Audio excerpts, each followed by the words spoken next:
Hi, welcome. I'm Chris Messer and proprietor of Chris Messer Gallery and Snow Creek Studios.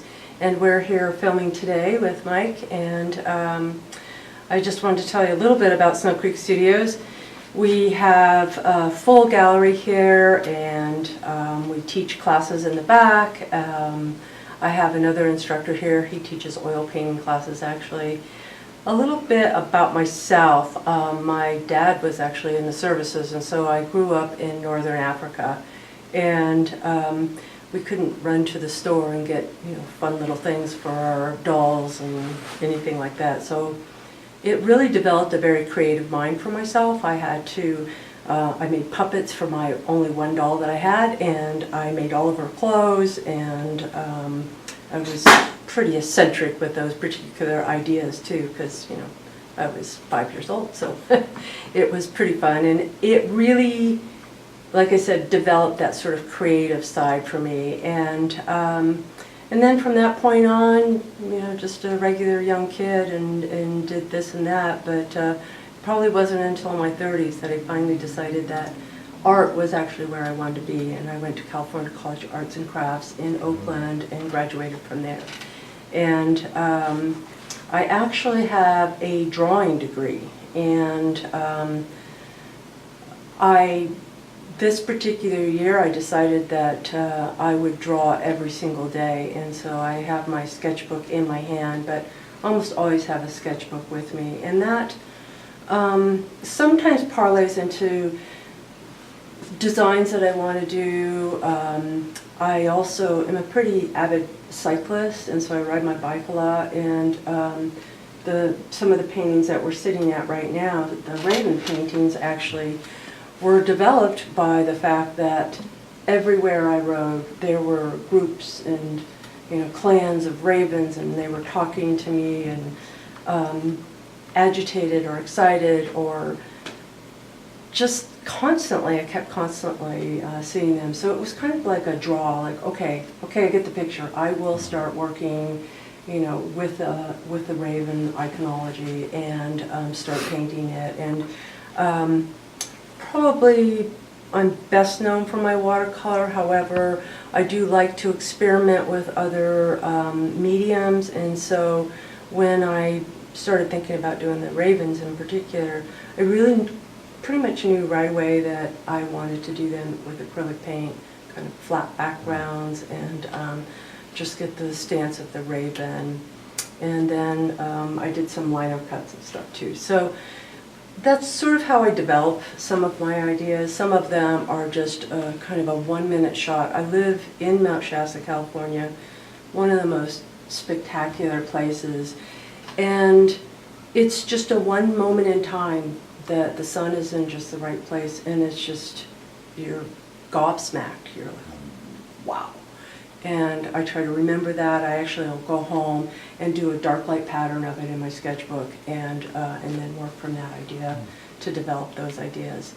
So out of curiosity, with your background being an artist, how did you end up opening Snow Creek Studios and taking on a whole other level of not only presenting your art and marketing, but you're obviously a hub of the community. Your husband Greg is doing a lot of things with public access television and media. So what inspired you to open up the studio? Gosh, we've lived here now for about 15 years, and we definitely came up here with a purpose in terms of being community involved.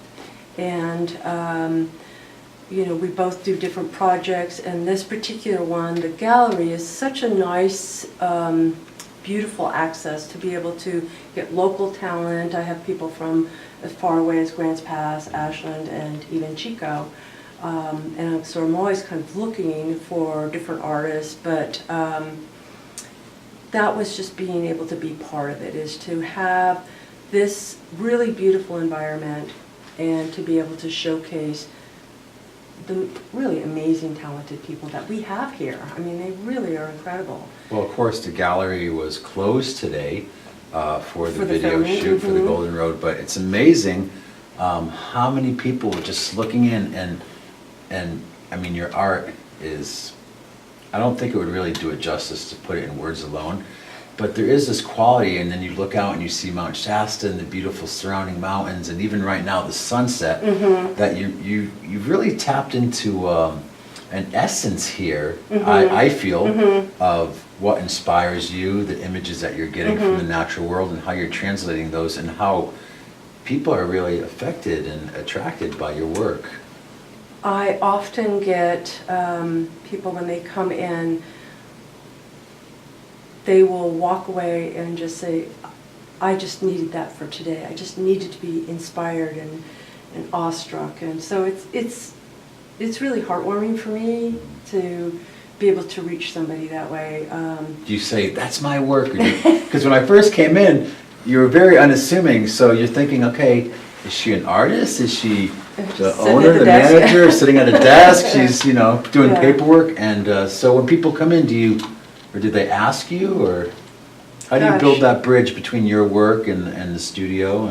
And I am pretty unassuming, and for me, this is my way of speaking to you.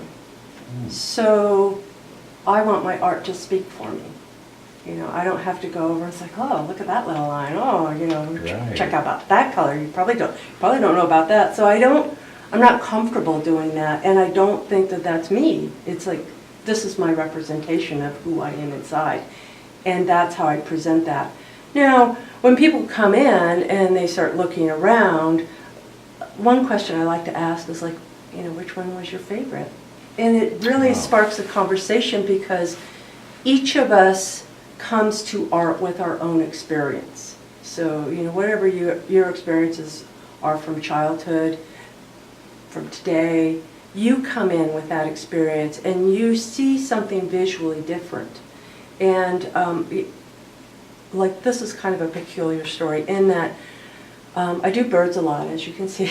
And I took an ornithology class when I was in college at a pretty young age, and it just connected with me. It was actually a speech class, and I had to go to schools to talk about birds and reptiles and stuff. So anyway, this one woman came in, and I had a painting of a stellar jay, and she just was so upset by that painting. She just, I don't like stellar jays. They're noisy, and they knock things over, and they're bossy, and they just push you around. I just she was triggered, I don't think. like them.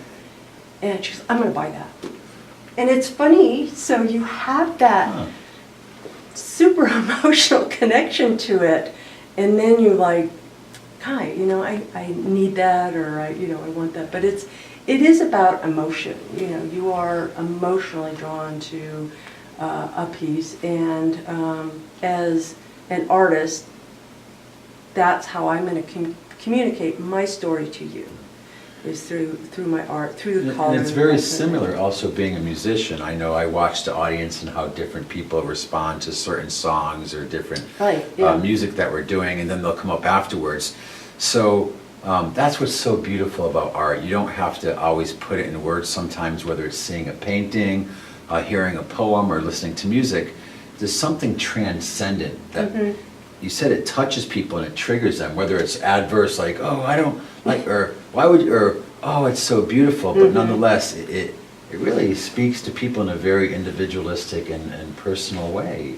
Oh, absolutely, absolutely, yeah. I think all of us have kind of a standard of living, but you are drawn by your emotions, you are fed by your emotions, you look at the world by your emotions, by, like I said, we do live in a spectacular place, so you drive out of the driveway to come to work and you see the mountain and it's glorious and, full of snow, and, you can't be anything other than happy and glorious, and, or, the opposite may occur.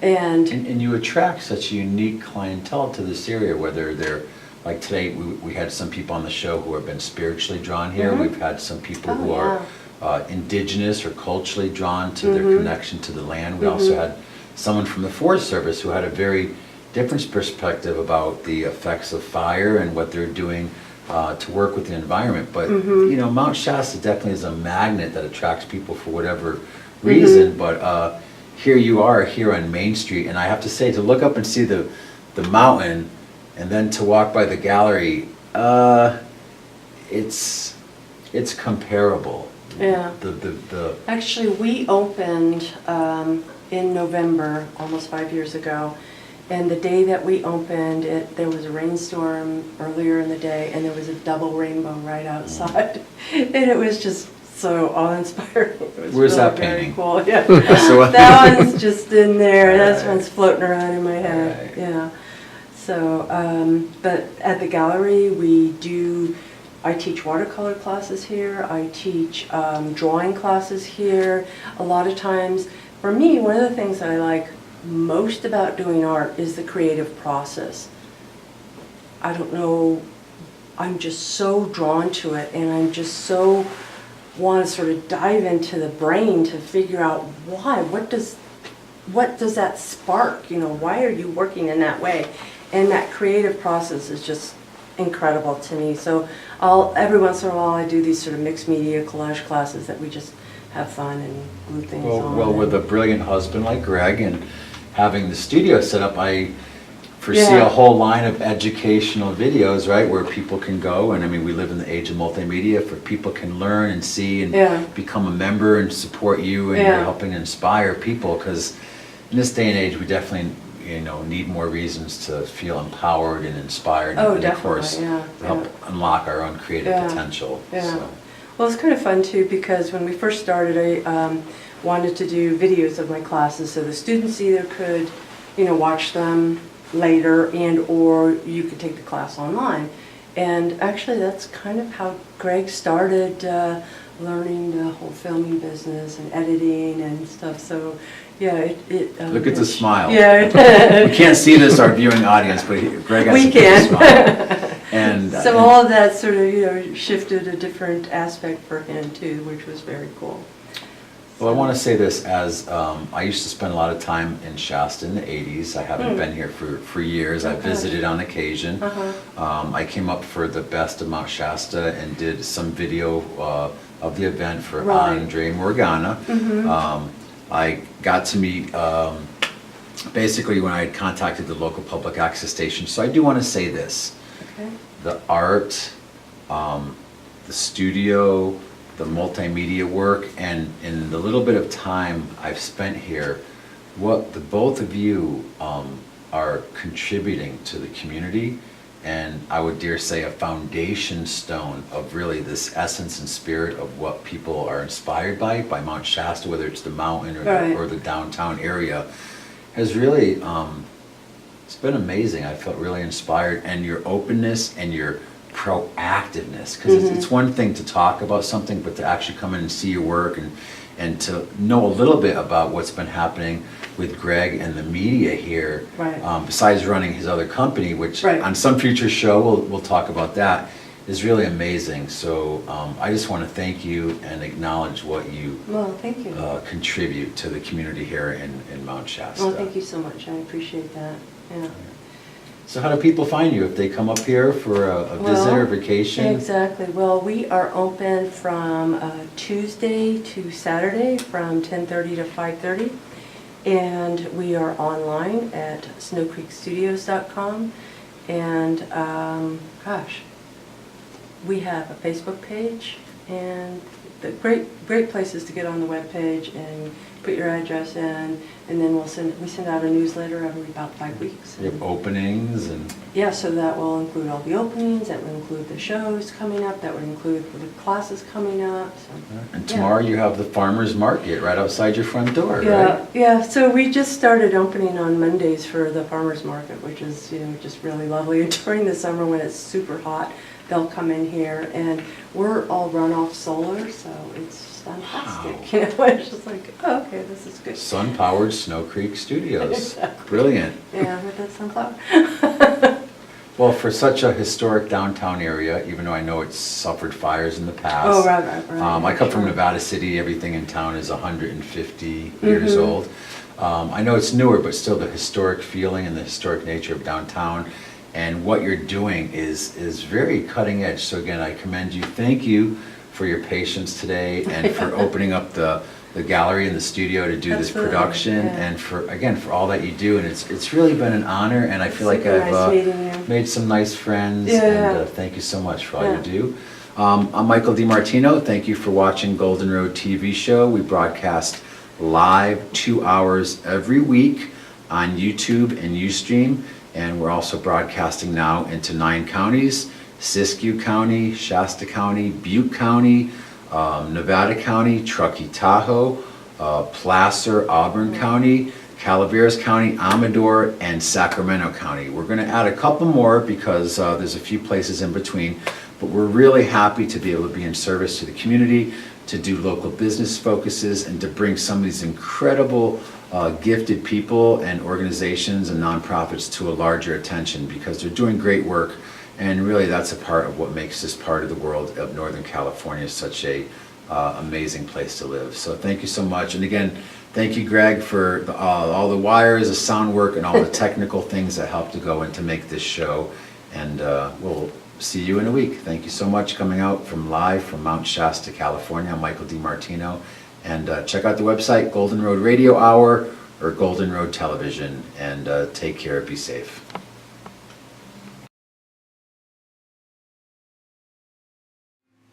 Hi everyone, I'm Michelle Goldsmith. This is the Weed Palace Theater, Weed, California, at the base of the beautiful Mount Shasta. We are a establishing music venue, and we've been hosting live performance and community events for a little over a year now, and are reaching out to people and building a establishment that can have a variety of community organized endeavors. This was previously Sylvia Massey's recording studio for over 15 years, so a lot of very well-known artists have come through these doors. A lot of history and magic in the making here in this building, so we're so honored to be carrying forth the legacy and bringing about a new evolution of concerts and community around healthy, delicious meals and family-oriented fun. So yeah, we definitely encourage you all to get involved and check out our upcoming events. Our next one, October the 6th, will be the Schwag, coming all the way out from St. Louis, Missouri. And we have a scheduled lineup on Facebook if you'd like to check us out there, Weed Palace Theater at Facebook. So we look forward to having you guys come and join us, and thank you.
that, I want to again welcome Earth Circle Jump. Thank you so much for being here and honoring us.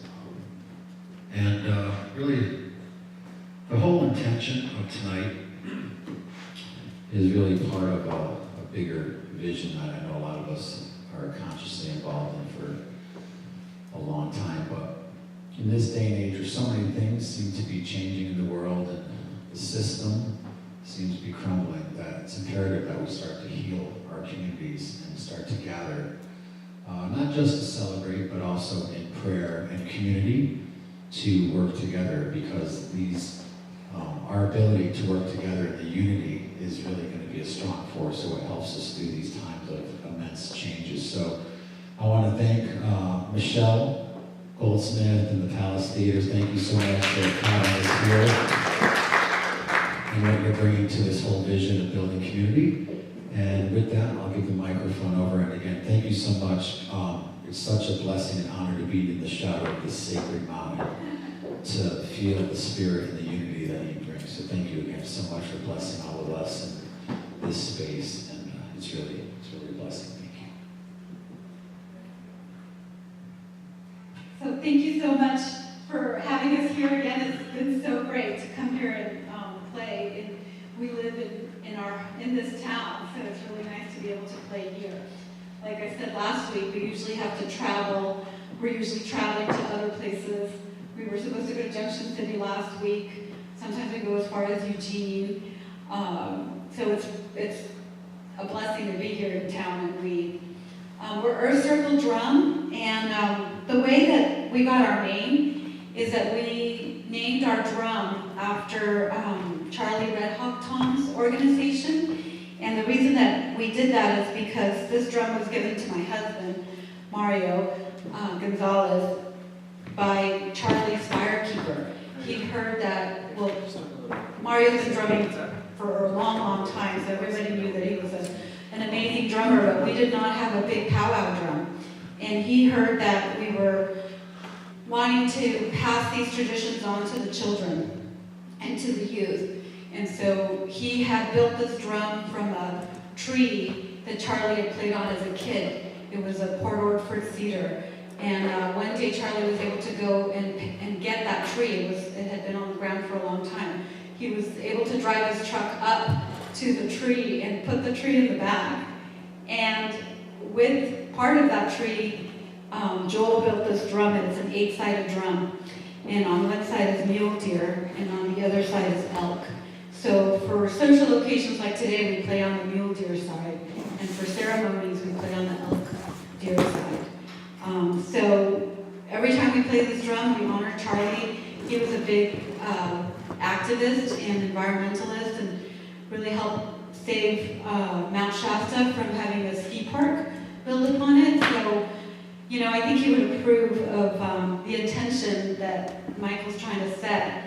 And I just want to say some prayers right now for all those natural disasters that are happening in our world, in that, you know, the people that are in the path of the hurricane and the earthquake that happened and the other hurricanes, that everybody is like safe and protected, and that our community is safe and protected. Oh, thank you. Oh, and that last song was a spirit calling song. It's a Sweetwater spirit calling song.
in one love,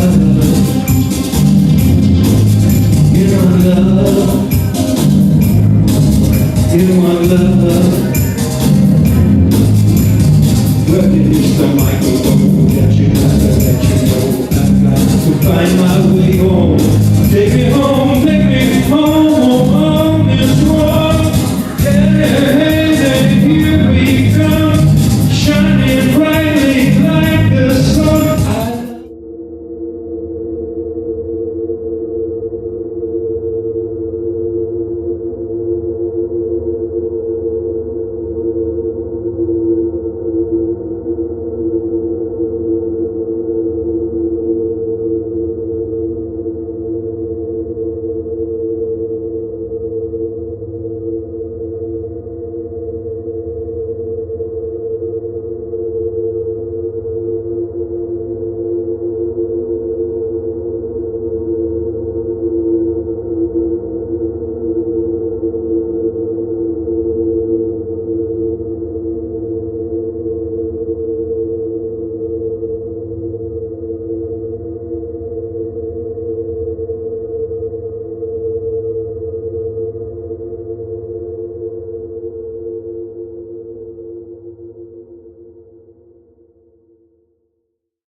Hello, my name is Tim Murray and welcome to my home. I'm happy to be here on the Golden Road Show, and this is part of what I do.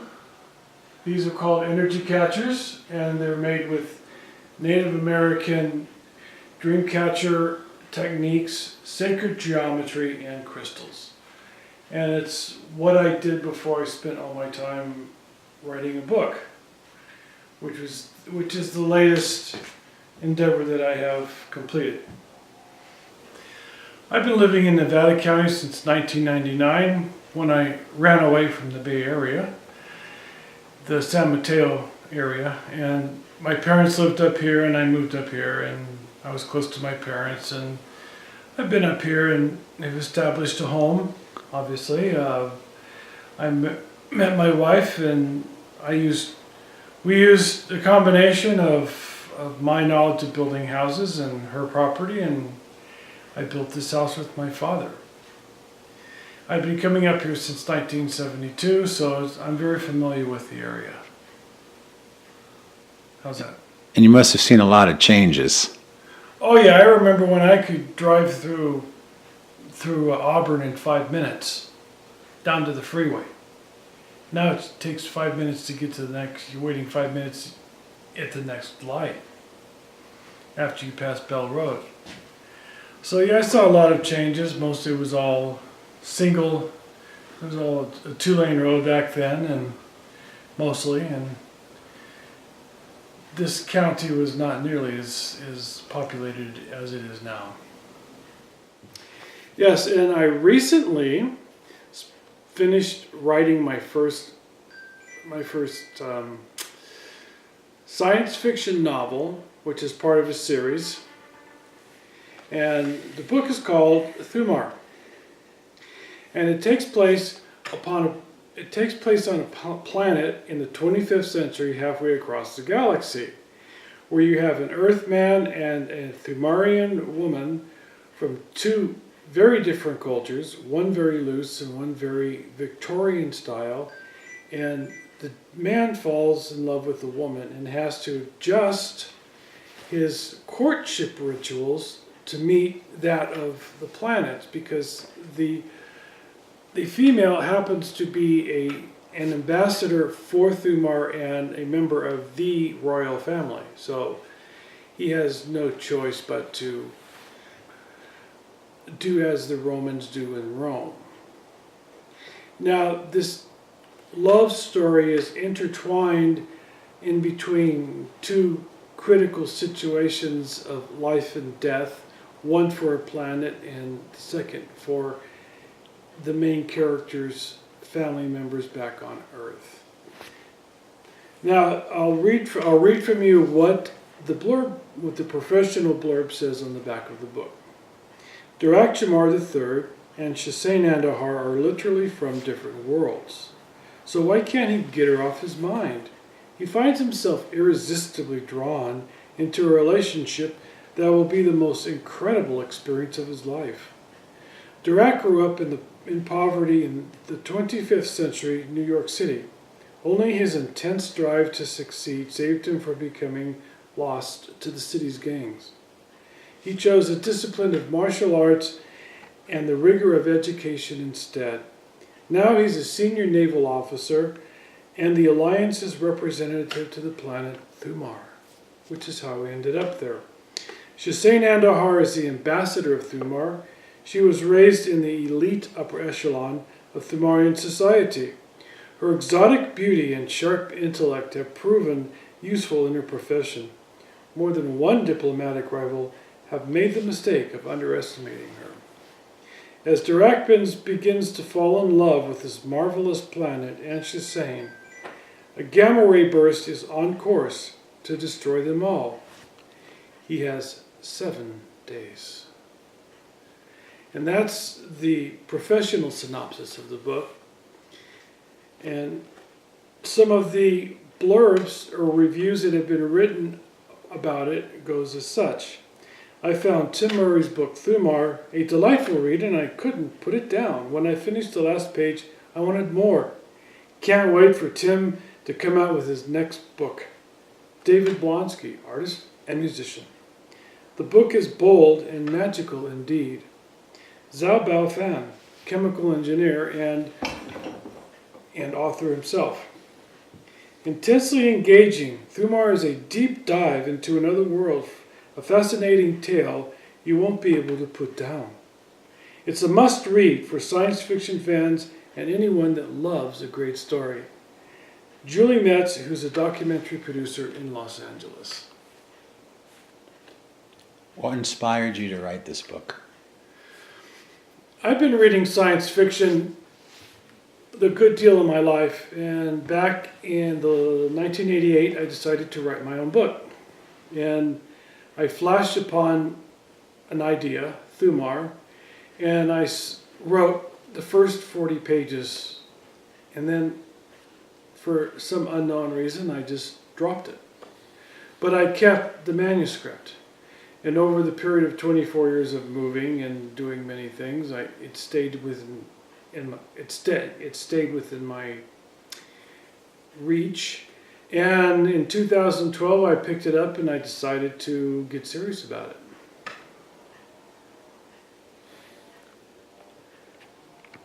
So, without being a spoiler, does the book have a positive or dark or negative ending? And are you happy with the ending?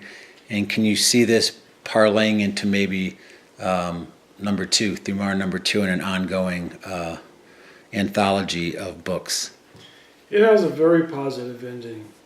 I prefer to have the Thumar series with a positive ending. It's the middle that gets dark and you have your wars and have all your action and it works out. In the end, it's always a positive. I always leave it positive. There's something that leaves the reader with a lighthearted feel that everyone survived the apocalypse that was supposed to come and are living the good life again. And as far as a series, I have the second and third book already written. The second book is going through the beta reader phase, where I give the book to people to read, and they come back to me with their recommendations, what they like, what they dislike, and I craft the book and I tighten it up according to that, to what they have to say. And in an age of so much information everywhere, why should someone read your book? Because it's it's enlightening. It sends the message that people can work together no matter the differences, no matter what your culture is, whether it's marriage practices, whether it's color, whether it's religion or lack of. We can work together. And this book proves that two races, human-looking races from across the galaxy, can work together. And it proves also that old conceptions can be overcome by positive action. Such as there's a friction between the main character and his old senior senior officer, an admiral. There's more to it than that because of race, where the admiral has a definite dislike of the main character because of where he came from. And that's overcome in the book by the positive actions of the main character.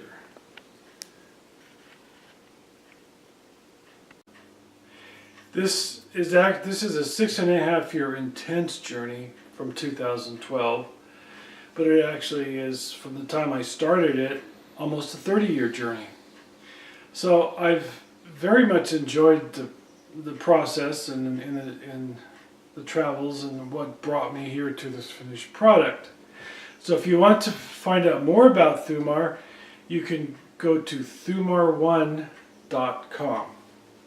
www.thumar1.com. And my email is thumarpublications@gmail.com. Thank you very much.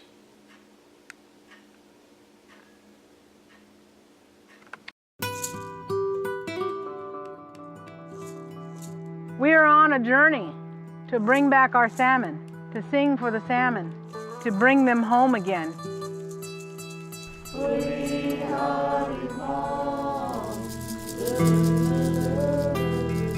You know, the Winnemums, we say we came out of that sacred spring. When we were created, we came out of Mount Shasta. We are here speaking up for the salmon because that is our belief. They have given us our voice when they used to have their own voice.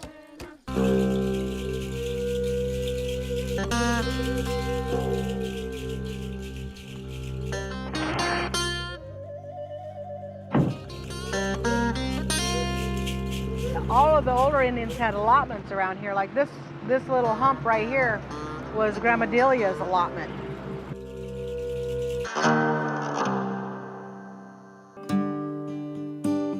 In 2006, we did the war dance on the Shasta Dam, and halfway around the world in New Zealand responded to our call. They had our salmon.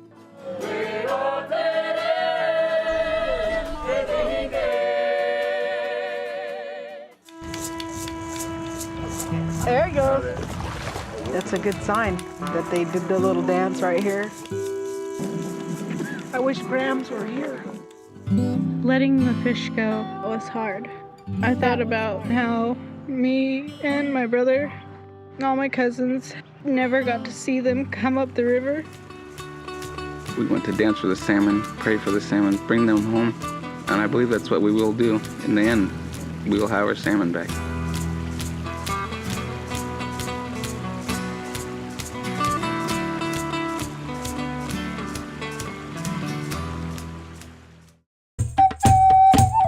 Today kicks off our week of action. We're holding a series of events throughout southwest Montana towns and trying to raise awareness about what's taking place with the buffalo. They've been getting hunted over in Gardner, and the Park Service is about to start capturing to ship to slaughter.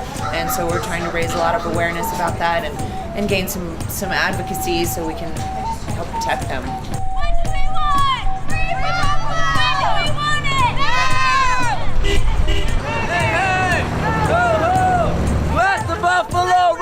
It's important to kind of call attention. Everyone seems to be, kind of looking at their phones all the time, and it's fun for us too to get out and kind of shout out and have people think about buffalo for a little while. And that's a really important thing because they're about to get hammered by the Park Service, and there's no justification for what's taking place. And the vast majority of Montanans have expressed a number of times that they want wild migratory buffalo roaming throughout the state, and we're not being heard. And And so today we're going to make sure we're heard a little bit and throughout the rest of the week. Keep it wild, keep it free! You mess with the buffalo, you mess with me! The Buffalo Field campaign came to Mammoth to protest the capture and shipment of bison later this week. Something that we were trying to get out of this ceremony is that there's an element that you can't write in a management plan. There's an element that just is that these beings have worth and they mean something so much to this land, this country, and the people that live here. And we wanted to honor the spirituality of that.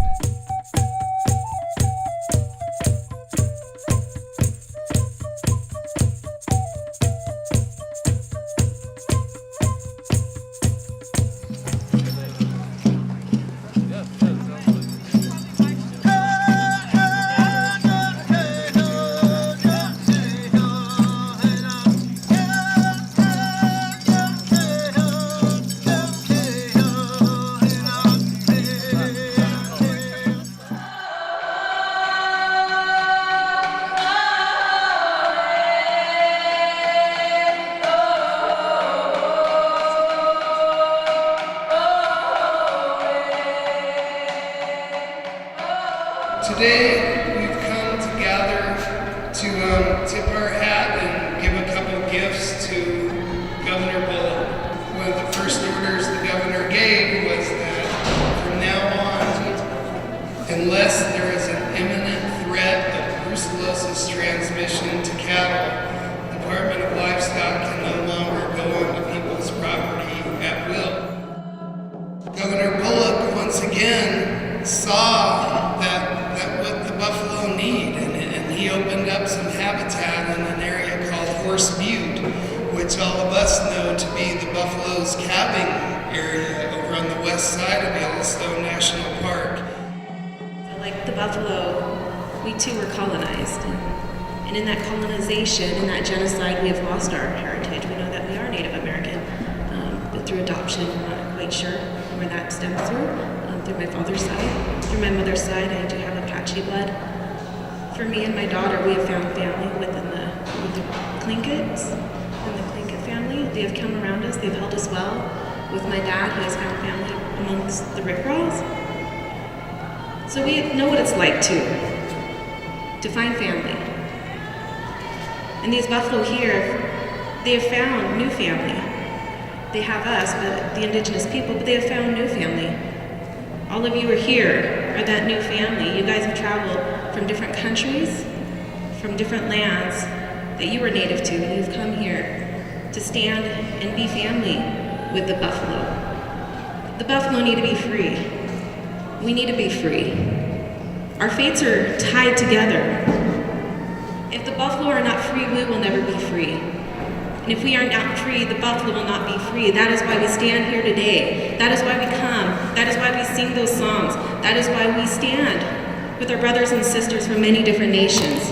Because we know the fate of our family, the fate of my daughter and my grandchildren and my grandchildren's grandchildren, my grandchildren's grandchildren is relied upon by the buffalo and many other animals of this nation, these sacred animals.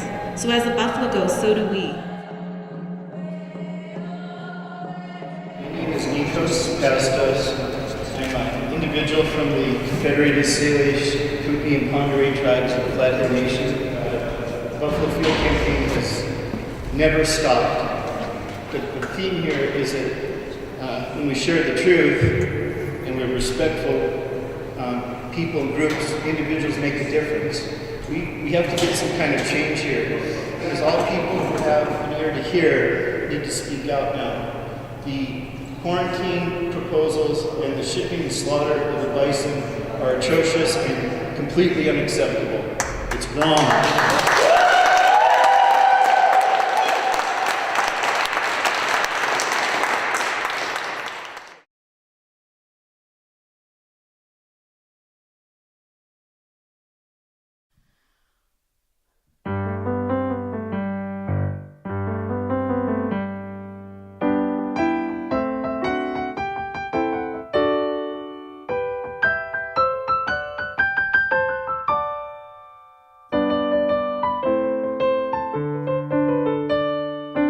Follow the golden road, follow the golden road.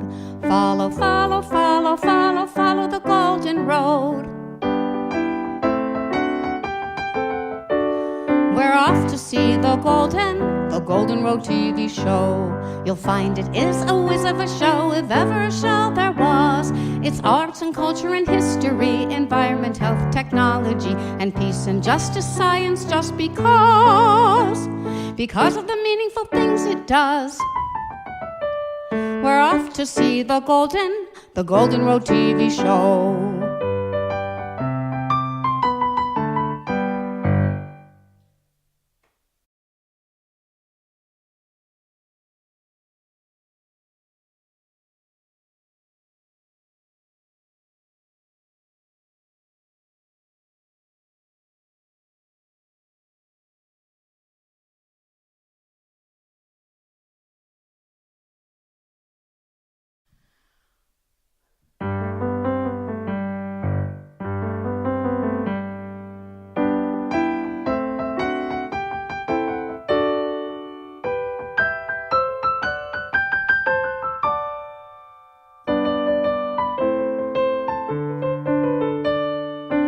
Follow the golden road, follow the golden road. Follow, follow, follow, follow, follow the golden road. We're off to see the Golden Road TV show. You'll find it is a whiz of a show, if ever a show there was. It's arts and culture and history, environment, health, technology, and peace and justice, science, just because of the meaningful things it does. We're off to see the Golden Road TV show.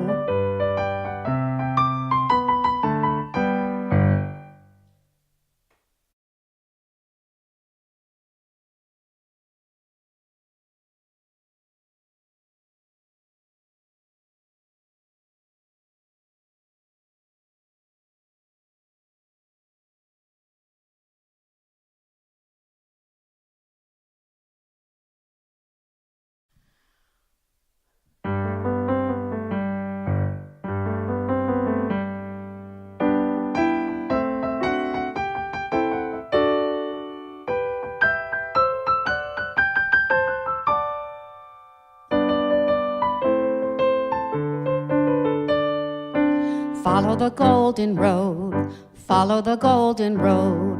Follow, follow, follow, follow, follow the golden road. We're off to see the Golden Road TV show. You'll find it is a whiz of a show, if ever a show there was. It's arts and culture and history, environment, health, technology, and peace and justice, science, just because of the meaningful things it does. We're off to see the Golden Road TV show.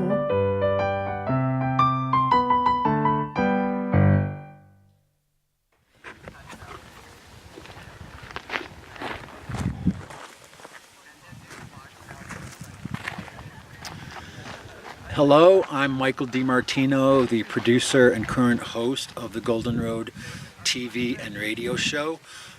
We're just about to be 1 year old this August, and we've been committed to a weekly 2-hour live TV broadcast, which occurs on the internet both through YouTube and Ustream and other platforms, and broadcasting across Northern California on 8 different cable channels. So we're still in our early development, but nonetheless the show it's beginning to gather momentum and is a great success. The show itself is focused on arts, culture, history, health, the environment. We do focus on some peace and justice, and also some science and technology.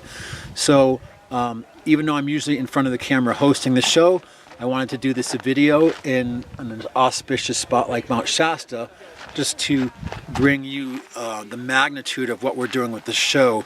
I'm constantly traveling, shooting video, archiving, and then live streaming almost every Sunday to bring conscious, educational, and enlightening content to you, the viewers, and to around the world.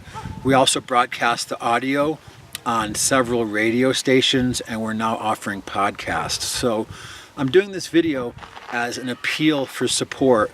We live in the current day and age where independent media is being threatened, but with the power of the internet, we can still reach the world. So at this time, we do have some underwriters and sponsors for the show, but it's growing really quickly, and we're appealing and asking very simply for your support. So if you're watching this video, go to the Facebook page or to the website goldenroadradiohour.com, and please make a donation to help support this effort, because in just the last 11 months traveling around this area of California and other regions, talking with people, there's something really special happening. And I'm very honored to be a part of that and be able to bring that to you every week through independent, non-commercial media. So if you're committed to the voice of people and the voice of the community, if you like art and culture and music of the world, again, please support the show, and we do graciously appreciate all of your support. So thank you, and on that I'll leave you with the image of incredible Mount Shasta in the background after a day of shooting the Best of Mount Shasta Festival and Conference. Just one of many events that we cover every week here on the Golden Road. So thank you so much for your time.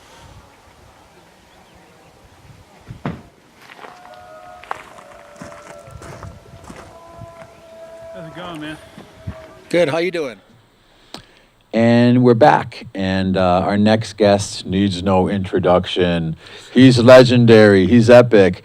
Anyways, he does so much, and he appears a lot on the show with the next part called Rahasya Uncensored, and he's also the co-publisher with his wife Dara of Lotus Guide magazine, and he's no stranger to community work, community building, and to educating and inspiring people through independent media. And he's really became a brother in the time that we've been working and collaborating together. And I'd like to welcome to the show Rahasya Poe. Thank you. It's my pleasure to be here. Here we are in Shasta. Yeah, in Shasta. We're moving around, right? Yeah. We were down in Auburn and out in Chico at the Women's Club, and we're here now. I want to acknowledge Greg Messer, who's actually helping to direct and produce the show from this amazing space here in Mount Shasta. Snow Creek Studio, and also we're going to meet in just a little bit his wife, Chris Messer, who's a premier and amazing artist. Just in the few moments that I've been here in the studio, you know, so many people coming and looking in the windows and intrigued by the artwork here. So the idea of this part of the show, Rahasya Uncensored, you do so many different things. You interview so many people. You have your radio show. I never quite know what to expect, but I'm always amazed. Here it comes. Drum roll. Doug, drum roll. And you know, the subtitle to Rahasya Uncensored is Questioning Our Answers. And I have found from an early age, actually, that most everything I've been told from Santa Claus on has not been the truth. Teachers and priests and preachers and what do you mean, Santa Claus? I know this is tough for you. You know, and now here we are today. Here we are today, still believing everything that we're told. You know, for instance, NASA was started by Warner Braun, who developed the V-2 rockets, who was in touch with the best propaganda machine on the planet. Right. And they're in touch with everything, and they tell us what they want us to know.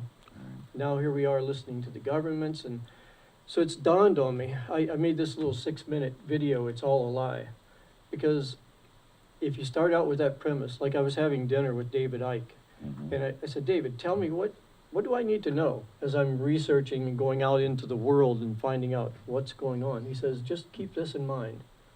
It's all a lie. Start out with that premise, then set out to prove or disprove or go from there. Because everything I've run across so far has been, well, just say, not exactly how they say it is. You know? And it's amazing, even looking historically, let's start with history. If we look back in time, we were told that history started at a certain point in the beginning of civilization. What's interesting now is they're starting to find all of these structures in places like the Middle East and Turkey, places in Peru and Bolivia that actually far exceed by thousands of years the story that we've been told about human history and civilization. So even going back historically, these are things that we weren't taught. And it's hard to rewrite history books, but I think what we're getting to is that's some of what's happening. Do you know who wrote our history books? English lawyers put together our history books. So that should tell you something. I mean, so much truth is coming out, though, if we can use discernment and pay attention. But I've noticed so much is happening underneath the scope of public awareness. Like I went to a lecture in Reading, listened to Kevin Shipp. Kevin Shipp is an ex-CIA, and he was saying how there's over 2,000 secret organizations within the United States hiring 1.3 million people that have signed non-disclosure forms. What are they up to? And in a bit, I'm going to read something from Kennedy that really points to the fact that we need to pay attention. Dr. Tenpenny was there talking about vaccinations. So I did a little video on that, and I had 5 different mothers get in touch with me and say, hey, haven't you heard about the herd thing? And da-da-da. I said, okay, here's some information. Go watch it and get back to me. 4 of them got back to me and apologized. I said, wow, this is really true. Right. Like how they do their research. 9 out of 10 doctors, by their counting, they do not read the research. They read the little abstract at the bottom. But if you read the whole thing, you can see that the research is skewed in favor of the pharmaceutical companies. For instance, they only choose healthy kids.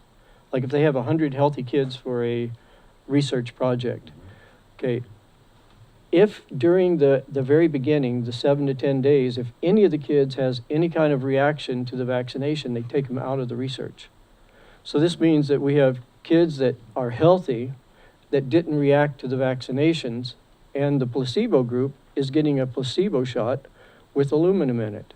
Aluminum and mercury and a whole well, list they've stopped, they say they've stopped using the mercury, but if you have aluminum in both shots, that way they can say, no, the placebo group even reacted this way. But if you read on the actual research, they explain that this is what they're doing.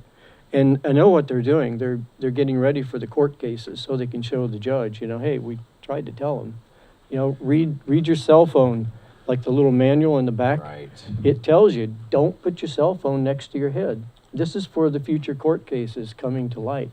And there's a lot of things I've heard that's coming out in Europe too about the effects and hazards of cell phone use. Yep. And it permeates into so many different fields. Well, we have to pay attention. Okay, just vaccinations.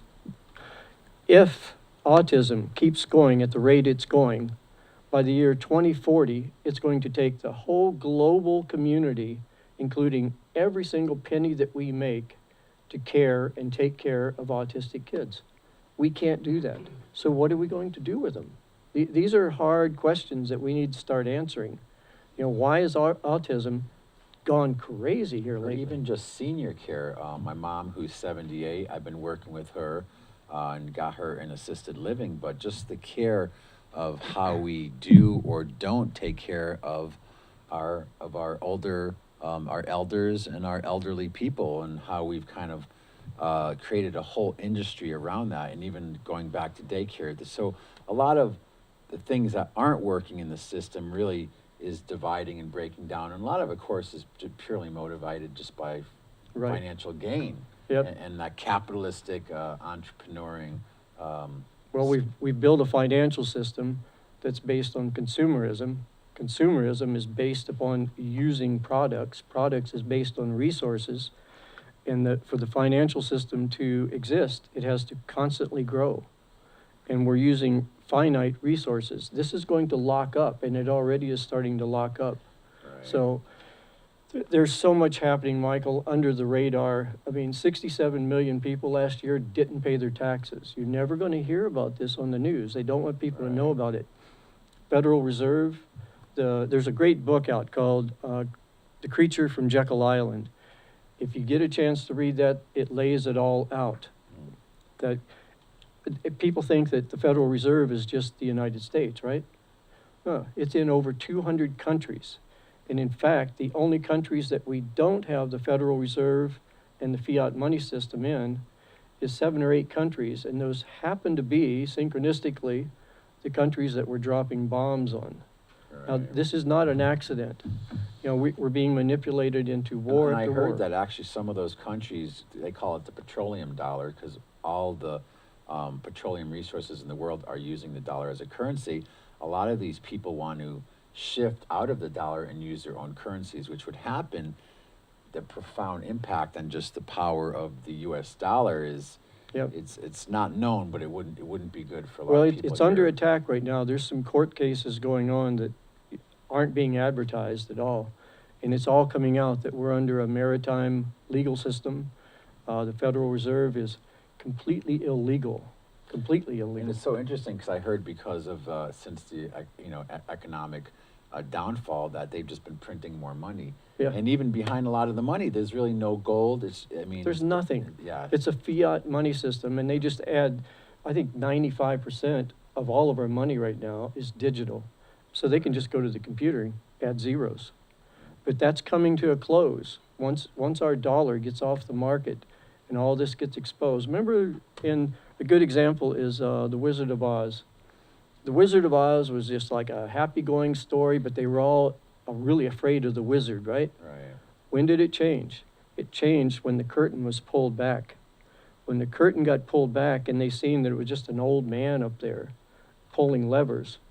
That's what we're seeing right now. We're watching old sociopathic, pathological people manipulating behind the curtain, but the curtain is pulled and it's all over YouTube what's going on. So I think there's a brighter day coming, but we have to pay attention. You know, I get told... And take responsibility for ourselves. Responsibility. And what was so great, when Jack was here, he's talking about how he's taking the responsibility to have his water source and to provide a lot of his food and well-being, because as we have been on a lot of these systems are changing or collapsing. I even heard on the front page of the paper yesterday, the governor of Florida basically saying to people on air, there's nothing we can do. We can't help you. You're on your own. And this is the governor of Florida saying to people 5.6 million people who are in a mass exodus to get out of the way and it's of just Hurricane beginning. Irma. I mean, the word responsibility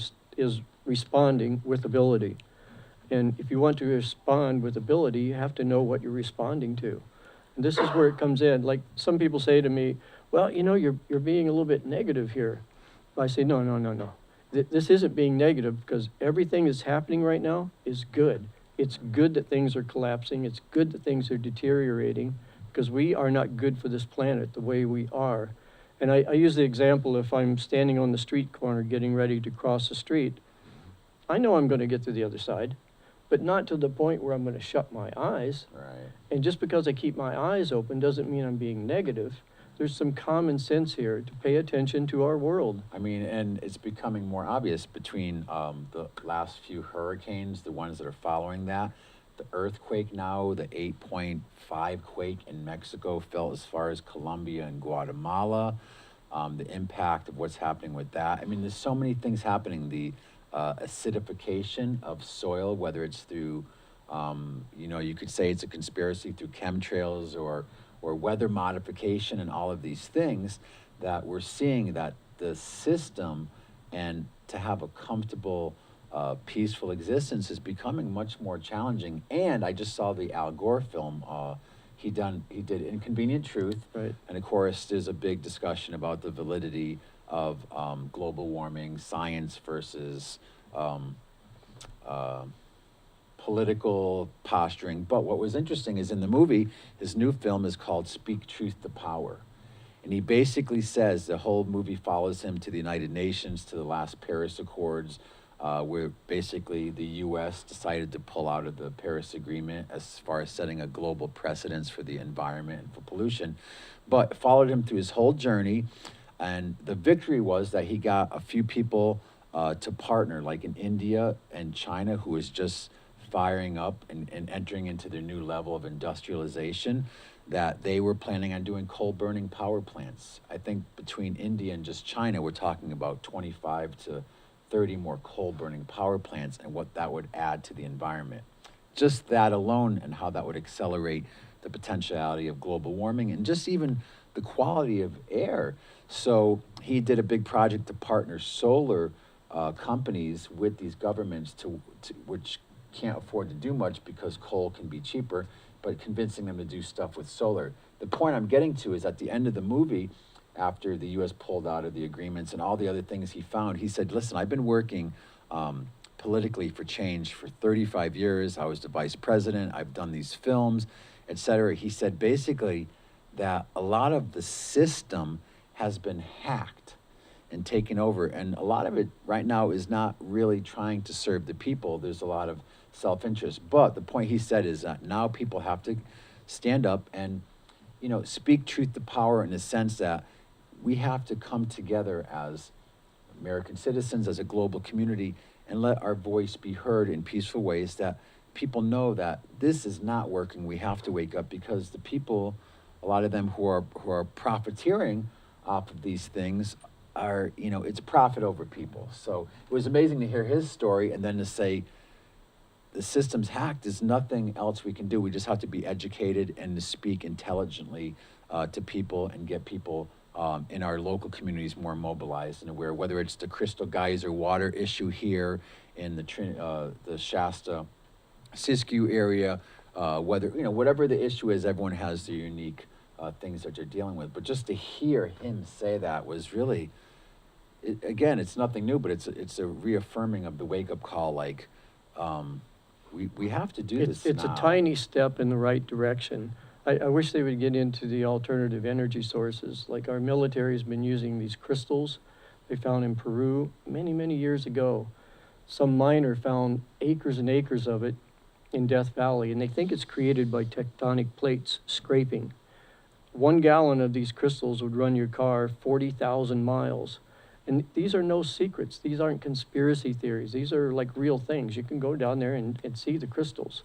You know, there's so much out there that if we just wake people up and start talking, like talking our truth, but not just any old truth, truth based on facts, hard facts. You know, I read this the other day. I didn't read it, actually. I watched the YouTube of Kennedy's speech he gave. And if you go to YouTube and look up Kennedy, the speech that got him killed, it's really well worth watching. And the whole thing would take 4 or 5 minutes to read, but I'm just going to read a couple little lines, you know. The very word secrecy is repugnant in a free and open society, and we are, as a people, inherently and historically opposed to secret societies, secret oaths, and secret proceedings. And this is what Kevin Shipp, the CIA agent, was talking about. It's permeating our society right now. And the next step is to turn neighbor against neighbor. But we can stop this. And one of the next things he says, we decided a long, long time ago that the dangers of excessive and unwarranted concealment of pertinent facts far outweighed the dangers which are cited to justify it. This is the Patriot Act. You know, we're like going down this path. And remember, these things that he's saying, we're taking out a few minutes to talk about this. He gave his life to try to wake us up to this. What's interesting too, when we were up here for the eclipse, there was also a conference happening called the Eclipse of Disclosure of forward thinking people, individuals, organizations who are talking about what's happening with finances right now, what's happening on all levels of technology, who are trying to say, listen, people need this information, and not only as an alternative or an option, but these are becoming the cornerstones of information that we need as a culture, as a society, to make the right choices of the simple reality of self-preservation. Yeah, we're down to the wire. I mean, statements like this is reason question our answers. It's too big to fail. Well, if it's too big to fail, it's too big to exist. Nothing in nature, if we had a tree 2,000 feet tall, it would fall over. mountains only get so high and gravity keeps it down. We have to be in alignment with nature. And if we don't start doing this, we're in trouble. But here's the exciting part, people. I mean, we can get really involved in this, and this is the adventure. We're on a path of discovery, a spiritual discovery of our true nature. Who are we as human beings? Kennedy ends this. We were born to be free and independent. And we, as human beings, we are spiritual beings on this planet. And forget about the negativity and people saying it's a conspiracy, blah, blah, blah. This is an exciting adventure, you know, and if you're a spiritual warrior, you don't look at this stuff and cower. I mean, like the Wizard of Oz. The moment we got rid of our fear, it changed everything. And this is what Kevin Shipp brings up too. He was telling me that when he started speaking against the CIA, he was like, they had him on the run. I mean, fearful and everything. But the moment he recognized, okay, that's what they do. And the moment he stood up and just got rid of his fear, everything changed. They backed completely off. He hadn't Well, heard this from is, them. as you kind of referred to, and I don't want to get too deep into it, this really relates to a lot of things that's been happening with planned eugenics and population control and resource management done by a very small percentage of people. Yeah. So, I mean, this is stuff I know I could talk about for hours, and I know you talk about a lot on your radio show, which is Spiritual Active. If you go to spiritualactivist.com, it'll take you there. And the reason it's spiritual activist is because we are spiritual beings, but our problems are spiritual problems, a problem of consciousness. Everything that's going wrong right now, we could alleviate if we could just raise our consciousness, like Einstein said, and it doesn't take a genius to figure this out now. If we try to solve our problems from the same level that created them, it's never going to work. We have to raise our consciousness. We have to be the spiritual beings that we really truly are. And we've been indoctrinated and programmed not to go there. But we are much more than what we think we are. So it's time to think differently. And it really ties into so many traditions and cultures. When you were speaking, it brought to me the whole vision of Black Elk's vision of restoring the sacred hoop. So the idea is that red, white, yellow, black, men, women, children, and the elders, it's time for us to sit in that circle, to bring our communities back together, and to heal the sacred hoop, and to heal our relationship with each other, our communities, with those who are different, and also with the natural world. So, you know, this is really nothing new. Lots of people have spoken about this for a long time. There's many different traditions and teachers, but really, when we distill it down, a lot of it is the same message. So, again, this show, Golden Road, with all the people we have on it, is not only to showcase what people are doing and to get educational, inspiring information out to the community. We're now in 10 counties and online on YouTube and podcasting, and we're only a year old. But the idea is to help empower each other and to create a forum for us all to come together and to share some of our ideas, because you know, everybody has an important role. Everybody has something valid to contribute, and when we can start to share these ideas, it really starts to strengthen ourselves, our own awareness, and also our communities. I might like to add a couple of things here. First, in Mount Shasta, I brought up more outdoor enclosed boxes for the magazine. Lotus Guide, so you're going to see more enclosed boxes around Mount Shasta and Weed, and we're trying to put way more attention on this area right now.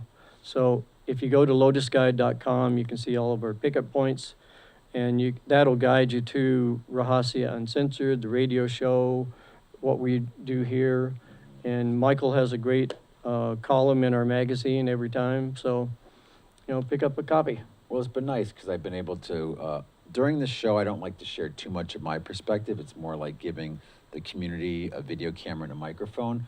But what's been nice, and we've really appreciated with your sponsorship and presence on the show, is I get to share a little bit of my, it's not just an infomercial for Golden Road TV, but I get to share a little bit of my perspective. And like you said, and I know you just had an interview with Bruce Lipton in the last issue, the whole idea of imaginal cells. When the caterpillar goes into the cocoon, it doesn't know what it's going to be. It might be painful.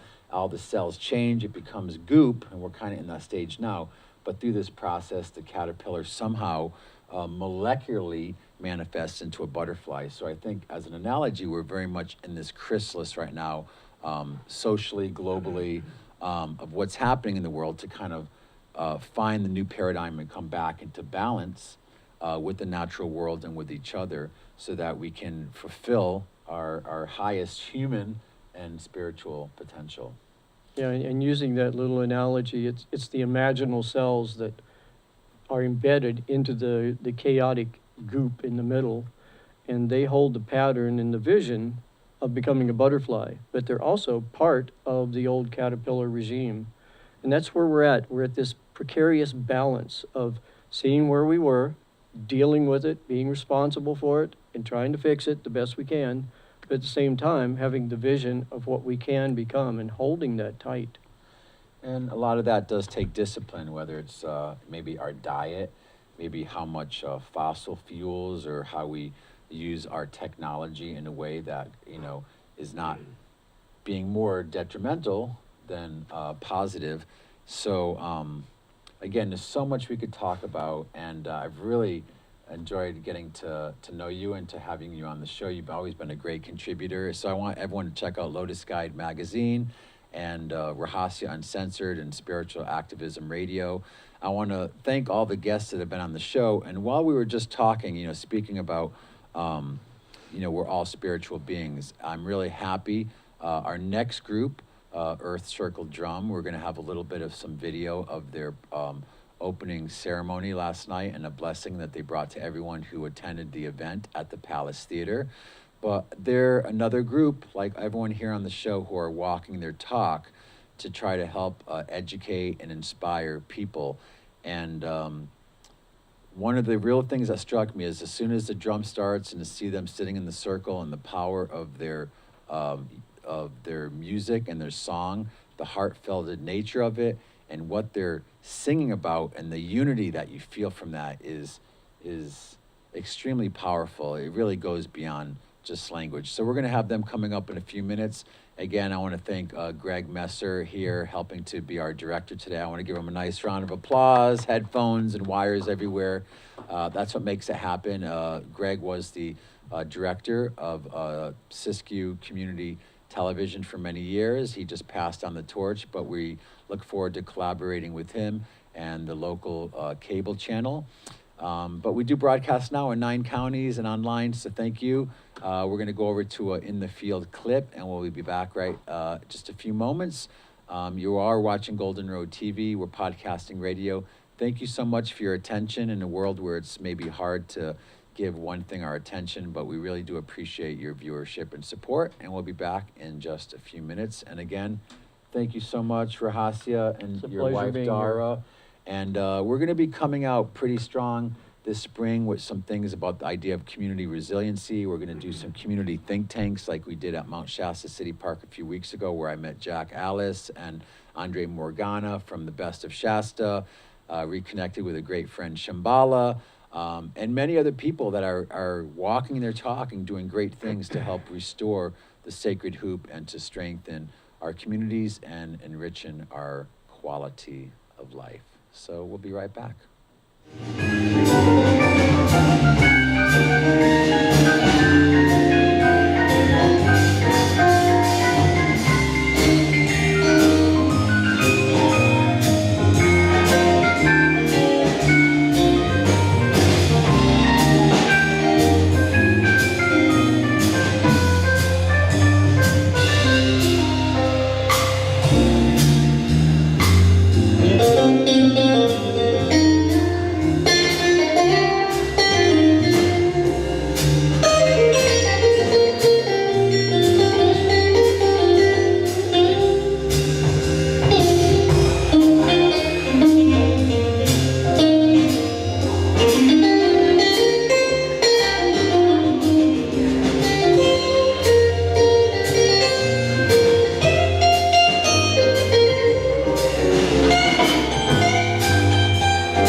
You guys ready to sing along? All right. Check, check. Next piece we're going to do, we're going to try to get the...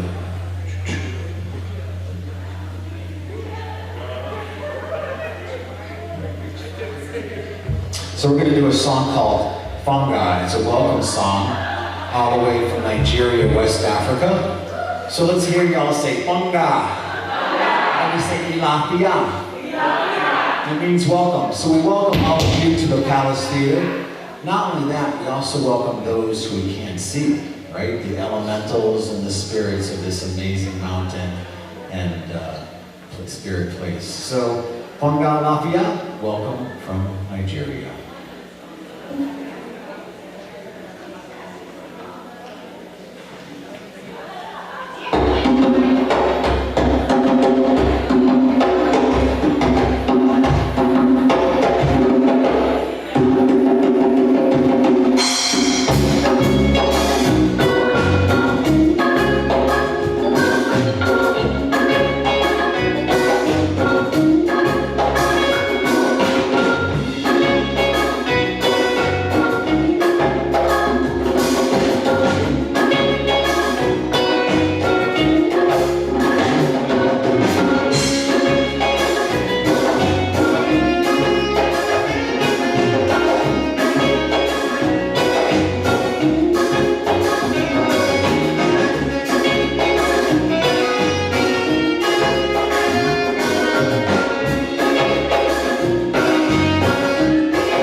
Yeah, we hear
guys ready to limbo? All right, Michelle, where's the limbo stick? Every theater has to have a limbo stick. We're gonna take you now to the limbo stick. A tasteful mop handle, perhaps. A long bamboo. Anyways, next piece is called Two Sacks Island. We're gonna travel now from Nigeria to Trinidad in the Caribbean with a little bit of some calypso island music from a new here in Green.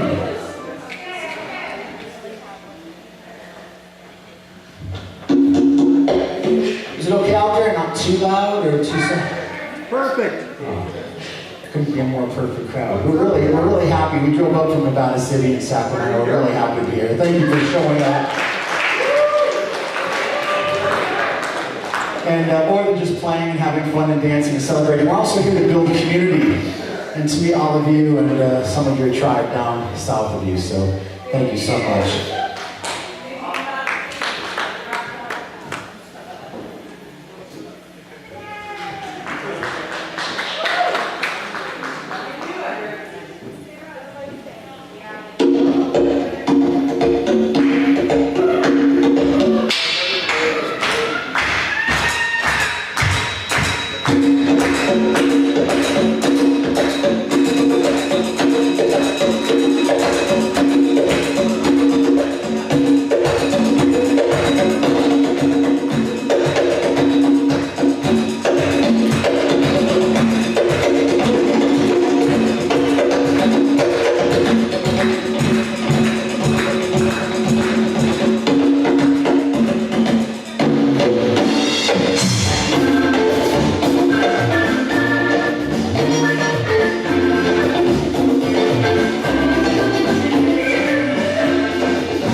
the golden road. Follow the golden road.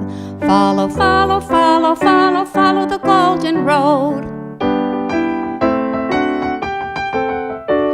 We're off to see the Golden Road TV show. You'll find it is a whiz of a show, if ever a show there was.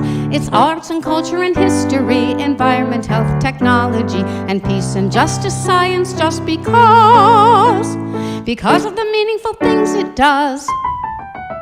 We're off to see the Golden Road TV show.